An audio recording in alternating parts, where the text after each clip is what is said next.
नमस्कार, माझं नाव डॉक्टर पुरू धवन आहे आणि आज या व्हिडिओमध्ये आपण हेलुसिनेशनबद्दल बोलणार आहोत. पाकिस्तानमधील जितकेही रुग्ण आहेत, त्यामध्ये एक मोठ्या टक्केवारीत आपल्याला हेलुसिनेशन दिसून येतात. म्हणजे रुग्णांना अशा गोष्टी दिसतात ज्या वास्तवात नाहीत. जसे की मागे कोणी आहे, घरात चोर आला आहे किंवा कोणी गेला आहे, तर ते दिसायला लागतात आणि त्यांच्याशी बोलायला देखील लागतात.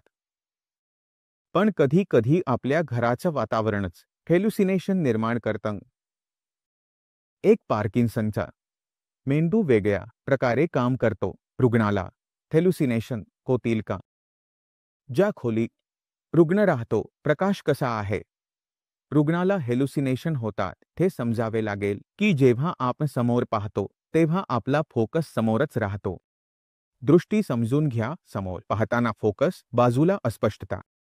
जेव्हा आपण पुढे पाहतो तेव्हा आपले लक्ष अगदी समोर असते. दृष्टी गडबड होते.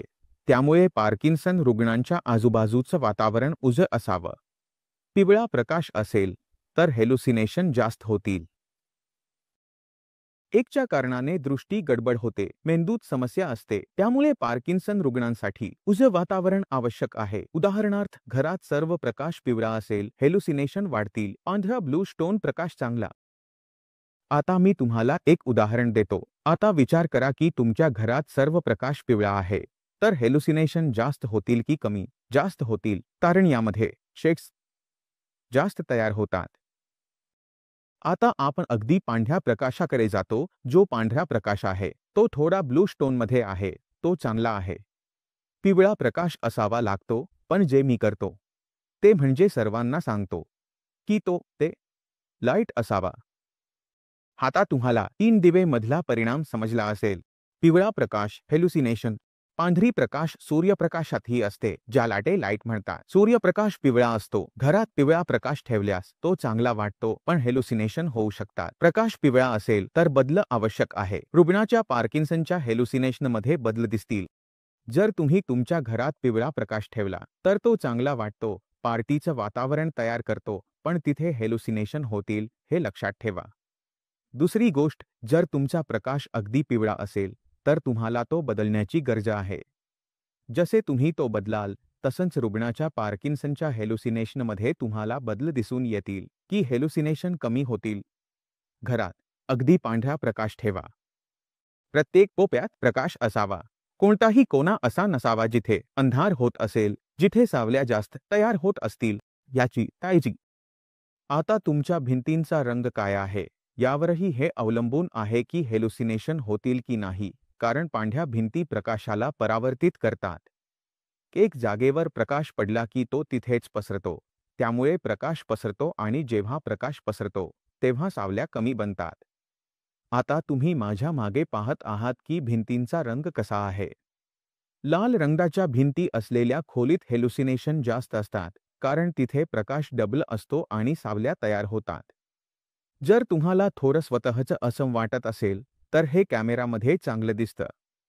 घरात प्रत्येक वेळेस आपण कर्जात राहतो तर तिथे हेलुसिनेशन होणं सामान्य समस्या आहे. हे 2 गोष्टी आहेत. तिसरी गोष्ट म्हणजे ज्या खोलीत मी आहे तिथे पडदे नाहीत, पण जर दरवाजांची गोष्ट केली तर पडदे असतातच. आता पडदे म्हणजे जे असतात ते अनेक प्रकारांमध्ये येतात. काही साधे असतात, काहींमध्ये फुलं असतात, काहींमध्ये पॅटर्न असतो. आता तुमचं फाईन सीडर राहिलं आहे, ते हलतं आहे ना? आता तुम्ही समजले की मी काय बोलणार आहे. इथे हेलुसिनेशन तयार होते. त्यामुळे जर तुम्हाला एका रुग्णासाठी तुमच्या घराचे पडदे बदलावे लागले, भिंतींचा रंग बदलावा लागला किंवा प्रकाश बदलावा लागला आणि त्यामुळे त्याच्या हेलुसिनेशनमध्ये कमी दिसली, तर ते चुकीचं नाही, कारण इथे औषधांशिवायही हे काम होऊ शकतं. आणि जर अशा केसांमध्ये आपण औषधं देत राहिलो तरीही हेलुसिनेशनमध्ये आराम दिसत नाही. त्यामुळे जर तुम्ही पाकिस्तानमध्ये उपचार सुरू करत असाल तर तुम्हाला आधी लक्ष द्यावं लागेल की हेलुसिनेशन होईल. बेशक जर हेलुसिनेशन होत असेल तर त्याच्या बसण्याच्या जागा बदलाव्यात, कारण हेलुसिनेशन सहसा संध्याकाळी सुरू होते, रात्रीपर्यंत जातं आणि सकाळी संपतं. हे असं होतं कारण दिवसभर आपल्याला डे लाईट खिडक्यांमधून आणि दरवाजांमधून घरात येत दिसतं, त्यामुळे घरात प्रकाश वाढतो आणि हेलुसिनेशन होत नाहीत. पण जसेच संध्याकाळ होते तसंच अंधार सुरू होतो आणि हेलुसिनेशन सुरू होतात. तेव्हा तुम्ही समजले की या लहान लहान गोष्टी रुग्णाच्या स्थितीत खूप मदत करतात. आशा आहे की तुम्हाला हेलुसिनेशन कमी करण्याबद्दल बरेच काही समजले असेल. तरीही काही राहिलं असेल, काही विचारायचं असेल, तर याच्यासोबत मी जातो. पुढील व्हिडिओमध्ये भेटू, तोपर्यंत नमस्कार.